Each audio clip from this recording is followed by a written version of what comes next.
Hello everyone, it is Yozu again and we are back with another Raid Shadow Legends video. In this one I will be talking about the theme that I will use for the SYLVAN Watchers faction. Faction Wars actually whenever it comes out. So I'm actually surprised that it still hasn't been out. Since I did manage to finish all of the other factions and I have Lydia and everything, 882 stars. But I would love to play like the new faction because at the very moment there's almost nothing for me to play other than maybe live arena, but I'm limited by the champions for the live arena. So yeah, other than that, let's go ahead, let's see who are the champions and that I 100% am sure that I will use for the faction wars. First champion that I recently got is gonna be Claydna. When it comes to Void Legendary, she's nothing special to be honest, but for this faction it's gonna be a huge champion. Let's take a look why. Her A1 Touch of Slumber attacks one enemy, has a 70% chance when booked of placing sleep debuff for one turn. Why is it only 70% chance? There's another Void Legendary in Sifi who can actually place sleep and not even worry about having accuracy or something like that. So both of them are like Void Legendaries. This should be like 100% chance and no need for the accuracy, so cannot be resisted. So I don't know what goes through their mind when they're making champions like these, when they balance these void champions. Her A2 Lost in the Woods has a 100% chance when booked of placing a 30% decreased speed debuff and leech debuff on all enemies for 2 turns, and also heals all allies by 20% of this champion's max HP. So I'll try at least make her as fast as possible and as much HP as I can. Otherworld Illusions places a block debuff buff and a revive on that buff on all allies for 2 turns on a 3-turn cooldown when booked. So this is gonna help me a lot when it comes to survivability on all of those waves and against bosses, of course. And Fey Monarch has a 60% chance when booked of completely blocking the incoming damage of the first hit on the attack, once per turn. So pretty solid, but would love for this to be on maybe ally or maybe her, whoever. But yeah, I mean, a lot of room for improvement for this champion. Hopefully they're gonna like buff her a little bit. So yeah, I'm hoping like for that. Still, does she have? No, she doesn't. Okay. I mean, this is gonna be the first champion that I'm gonna be using. The second champion that I already have maxed out is gonna be Mycelia Priest Ornn. Pretty solid champion. I love his design.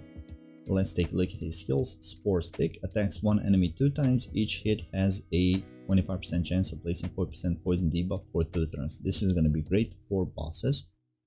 Erupting Growths attacks one enemy 2 times. Each hit has a 100% chance of instantly activating the 5% poison debuff on the target.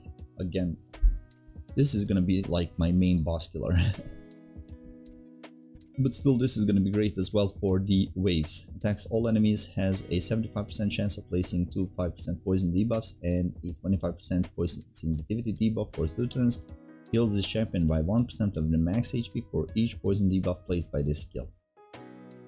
Whenever a poison debuff is activated on an enemy, increases the champion's HP and defense by 5%, stacks up to 25% and resets each round. So this is gonna be especially I think boss killer with poisons and poison activity explosions. So yeah, pretty good champion.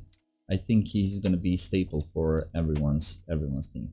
Next one that I also recently pulled is gonna be Cryode of the Blue. I'm gonna max him out because I do need him for Fire Knight, and he will be amazing for these waves, especially in the faction wars. So let's go ahead, let's take a look at his skills. Frostbark Blade attacks one enemy 3 times. Immediately, you know, he's gonna be great for Fire Knight because multiple hits will help you remove the shield of the Fire Knight, the Pyro. Each hit has a 35% chance of placing freeze debuff for 1 turn. Then Razor Hail attacks all enemies 2 times. Each hit has a 65% chance of placing freeze debuff for 1 turn. Pretty solid. And his ability, supporting ability places a 30% increased speed buff on all allies for 2 turns, also fills the turn meter of all allies by 15. This is actually like the perfect champion for the Fire Knight. Snow Dancer passive fills the champion turn meter by 5% for each freeze debuff placed by this champion, so he's gonna be huge for control. Campaign location, Fire Knight Castle, yeah, he's gonna be huge for control. Next champion that I'm gonna be using is gonna be Nia, another great support champion, and let's take a look at her skills.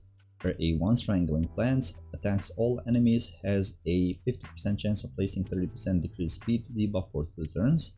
Then this ability actually, Righteous Revival, removes all debuffs from a target ally, then heals them by 40% of their max HP. If the target of this skill is not this champion, decreases the cooldown of all the target skills by 2 turns. On a 3-turn cooldown, can heal pretty nicely and can help you with like decreasing the cooldown of the target skill. So yeah.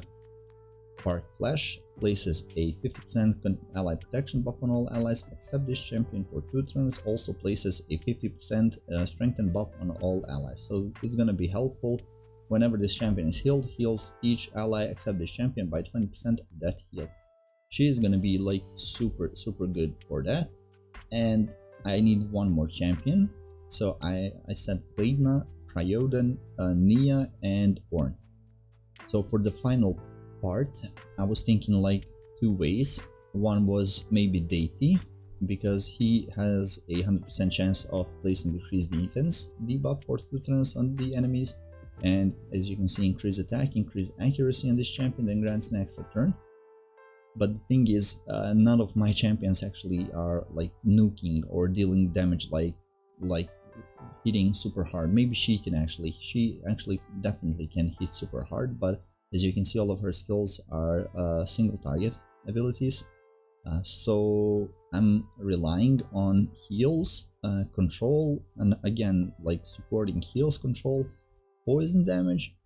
And the last champion is probably gonna be Oella, because she will provide me with some extra heals. Heals all allies 30% of their max HP, increases the duration of all ally buffs by 1 turn. So everybody on my team is gonna be under a lot of buffs.